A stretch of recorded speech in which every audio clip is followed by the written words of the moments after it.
Hola, mi nombre es Daniela Vera García, soy del grupo 13M14 en la materia de instrumentación y esta es mi práctica número 3 correspondiente al sensor potenciómetrico.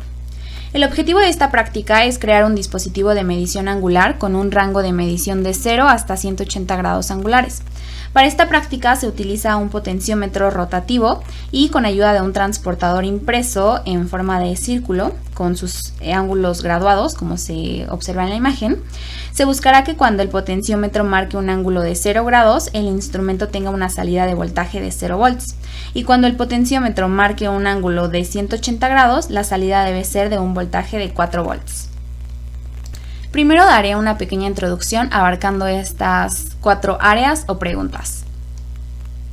Iniciemos con la pregunta de ¿qué es el potenciómetro? Un potenciómetro es un resistor eléctrico con un valor de resistencia variable y generalmente ajustable manualmente. Los potenciómetros utilizan 3 terminales. Y el usuario al manipularlo obtiene entre la terminal central y uno de los extremos una fracción de la diferencia de potencial total, comportándose así como un divisor de tensión o voltaje. Ahora, ¿cómo funciona un potenciómetro?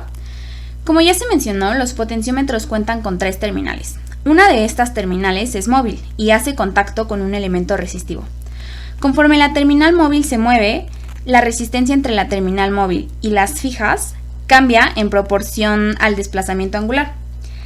Ese cambio o variación de la resistencia de un potenciómetro se puede utilizar para crear un voltaje de salida por medio de una división de voltaje, la cual es directamente proporcional al desplazamiento de entrada. Cabe destacar que el potenciómetro tiene 3 recorridos principales: el nominal, el constante y el mecánico. El primero, denominado recorrido nominal o eléctrico, tiene trayectoria ubicada un poco antes de los puntos A y B, dado que esa parte es la que está compuesta por material resistivo. Y bueno, se caracteriza por tener el mismo material, grosor y resistencia óhmica durante todo el recorrido. El segundo, denominado recorrido constante, abarca desde el final del recorrido nominal hasta hacer contacto con los puntos A y B, y este se caracteriza por la variación del grosor en el material, lo cual ocasiona una variación irregular en la resistencia óhmica. Finalmente, el tercer recorrido es el mecánico, el cual comprende la parte de una dicha zona muerta, la cual no está hecha de material resistivo, por lo que en esa zona no hay ningún valor al medir la resistencia en dicho lugar. La trayectoria total de este recorrido comprende desde la terminal 1 hasta la terminal 2, que se observaba en la imagen de la slide anterior. Ahora veamos la diferencia entre la resistencia ideal y la resistencia real de un potenciómetro.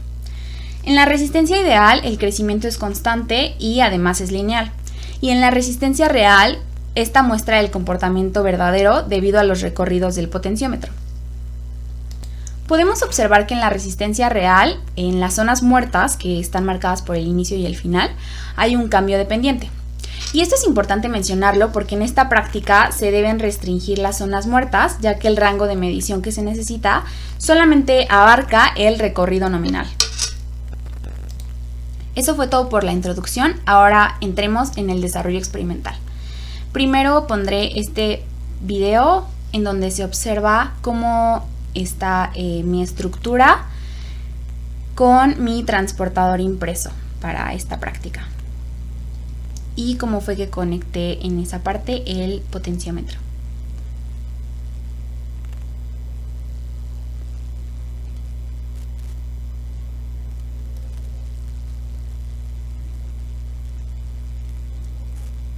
Ahí hice como una toma en donde se pudiera observar un poco mi protoboard. Y más adelante explicaré cómo fue que se hicieron todas las conexiones.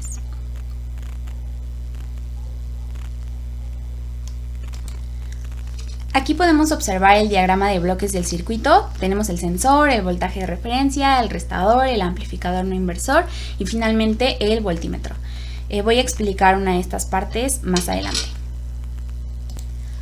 Y bueno, antes de ir a explicar cada una de las secciones del diagrama de bloques, pasaré primero a las partes importantes del circuito.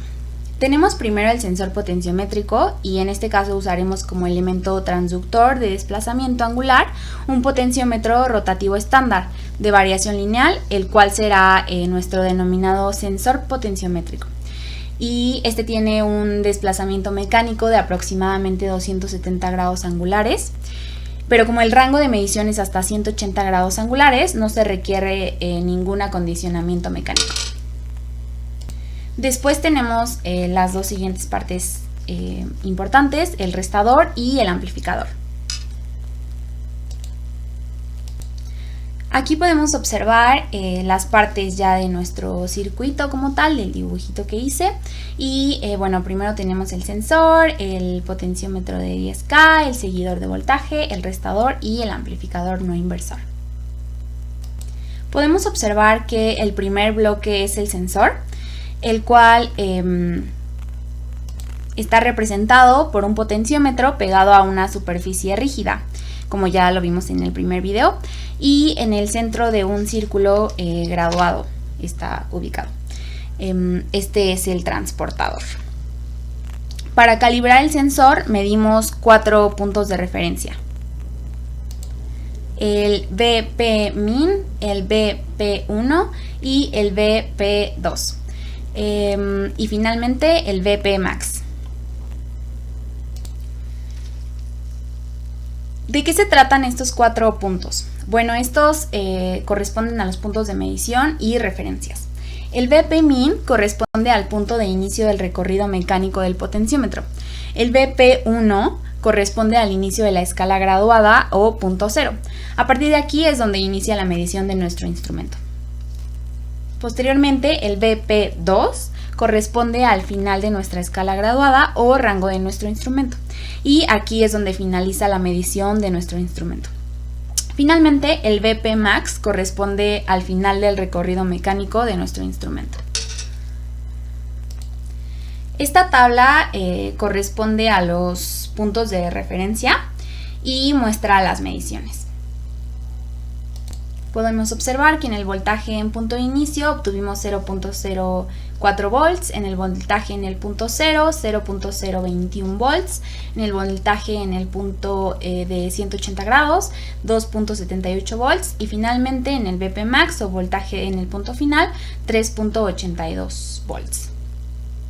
Y bueno, es importante destacar que nos interesa el intervalo de 0 a 180 grados, al cual llamaremos voltaje del rango. Y está denominado como V rango. Y esto lo podemos obtener restando BP2 menos BP1, lo cual en este caso es 2.78 menos 0.021 volts, y esto nos da un valor de 2.75 volts. Aquí algo que quiero destacar es que tengo una consideración importante en mi práctica, porque en mi caso, si usaba mi fuente de 5 volts, cuando tenía 180 grados llegaba a un voltaje de 3.6 volts. Entonces, pues para hacer más preciso mi circuito y obtener los 4 volts exactos en los 180 grados, utilicé una pila de mayor voltaje, en este caso utilicé una de 8 volts. Entonces, pues considerando que mi pila era de 8 volts, mi voltaje calculado teóricamente debería de ser 4 volts y el voltaje medido fue de 3.82 volts. Entonces, bueno, estuvo muy cercano. Y bueno, como parte del sensor tenemos un divisor de voltaje y tomando en cuenta que una de las resistencias es el potenciómetro y la segunda resistencia es una resistencia de 1 kilo ohm, entonces ya podemos calcular el voltaje máximo. Asimismo la corriente y la potencia dentro del divisor de voltaje, y asimismo el error absoluto. Y bueno, aquí tenemos ya los cálculos, esta tabla los muestra. Y observamos que el voltaje en BP max, el medido fue de 3.82 y el calculado fue de 4 volts. Y el error absoluto pues tenemos que es de 0.18 volts. En la parte de la corriente tenemos que el valor medido fue 3.76 miliamperes y el calculado fue de 4 miliamperes. Y en el error absoluto pues tenemos 0.24 miliamperes. En la potencia, en el potenciómetro tenemos que el valor medido fue de 0.014 watts, el calculado de 0.016 watts y finalmente el error absoluto fue de 0.002 watts. Y bueno, en la siguiente parte del diagrama tenemos un restador.